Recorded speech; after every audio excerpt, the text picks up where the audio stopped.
What is P ratio, इसको हम कैसे कैलकुलेट करते हैं और उसको कैलकुलेट करने से हमें क्या पता चलता है। तो पी रेशियो का फुल फॉर्म है प्राइस टू अर्निंग।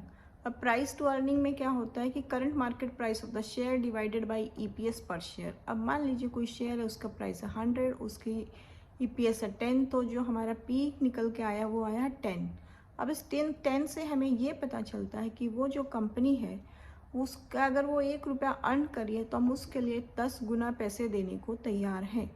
अब बस ये 10 गुना से क्या पता चलता है कि ये 10 गुना ज़्यादा है या कम।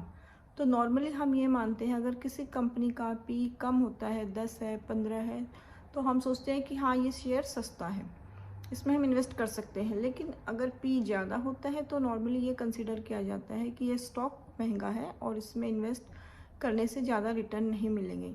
बट ये अपने आप में हमें जब तक इससे नहीं पता चलता, जब तक कि हम इसी फील्ड की दूसरी कंपनियों का पी कंपेयर नहीं करेंगे। अब मान लीजिए हमारे पास दो कंपनी है, एक है एचयूएल, एक आईटीसी, तो हमें उन दोनों को कंपेयर करके देखना पड़ेगा कि एचयूएल का पी कितना है, आईटीसी का पी कितना है। तब हम बता सकते हैं कि कौन सी सस्ती है और कौन सी महंगी। या फिर ओवरऑल हम उस ओवरऑल फील्ड का पी कैलकुलेट करेंगे, जैसे एफएमसी सेक्टर का जितनी भी कंपनियां हैं उनका एवरेज पी कितना है, तब हम कह सकते हैं कि भाई ये शेयर सस्ता है या महंगा। और दूसरी बात ये होती है कि कई बार कोई कंपनी है जिसका पी कम है, तो हमें लगता है कि हमें इस शेयर में इन्वेस्ट करना चाहिए, बट हो सकता है उस कंपनी में ग्रोथ नहीं हो या उस कंपनी में कोई प्रॉब्लम हो जिसकी वजह से उसका पी कम हो। तो हमें काफ़ी इन सब बातों को भी ध्यान में रखकर इन्वेस्ट करना